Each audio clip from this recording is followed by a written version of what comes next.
વાસીઓનું RT comedy team Jitubhai અમારા અમન જાદુગર બધાનો ખૂબ ખૂબ આભાર.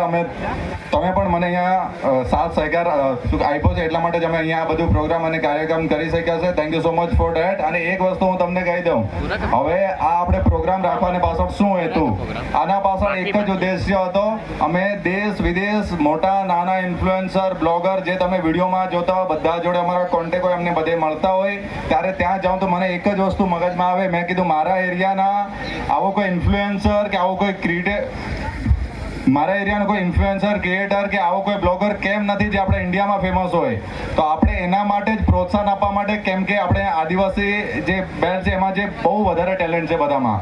હવે આપણે નાનો મોટો પ્રોગ્રામ રાખ્યો, આમાં 10 થી પણ વધારે જણા જે લોકોના લાખોમાં વ્યૂઝ ગયા છે. આમ હવે એના પાછળ એક જ છે કે એ લોકોનું પ્રોત્સાહન વધે અને આજે નહીં તો કાલે એ લોકો ઇન્ડિયા લેવલે સૌથી મોટા બ્લોગર યુટ્યુબર કે આપણે કોઈ પણ જાતના ઇન્ફ્લુએન્સર બને એટલા માટે જ આપણે પ્રોગ્રામ રાખેલો હતો. બાકી મારે આરપીનું જાહેરાત કરવાનું હોતે તો મેં 2-5 જણાને બોલાવીને આરપી કરાવી દેતે, પણ એ નહોતું. મેં કીધું જે લોકો વિચારતા છે કે મારે વિડીયો બનાવવાના છે પણ વિડીયો બનાવતા નથી, આજે બનાવશું કાલે બનાવશું કે કોઈક દિવસે બનાવશું કોઈક ટોપિક પર બનાવશું, એ લોકોને અમે ટોપિક આપ્યો કે આરપીનું નામ લઈને તમે વિડીયોઝ બનાવો.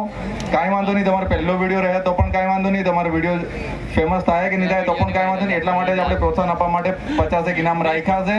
અને મારે નાનાપુરના ગામમાં મેં રહીને પણ મિલિયન્સમાં ફોલોઅર્સ થઈ શકે તો આપણે અહીંયા પાસતા વિસ્તારના કે આપણે જે એરિયાના કેમ કોઈ બ્લોગર કે યુટ્યુબર કે કોઈ ઇન્સ્ટાગ્રામ પર કોઈ ફેમસ કે સોશિયલ મીડિયા પર બહુ જે વર્લ્ડ ફેમસ કેમ ન બની શકે. તો જે પણ પ્રયત્ન કરશે એ લોકોને બધાને હું જે પણ મારો ટાઈમ હશે, જે પણ મને આવડત હશે હું એને ફૂલ સપોર્ટ કરીશ. અને આપણે અહીંયા વચ્ચેથી જ કોઈ મોટો યુટ્યુબર બ્લોગર અને ઇન્ફ્લુએન્સર બનશે ટૂંક સમયમાં. Thank you so much.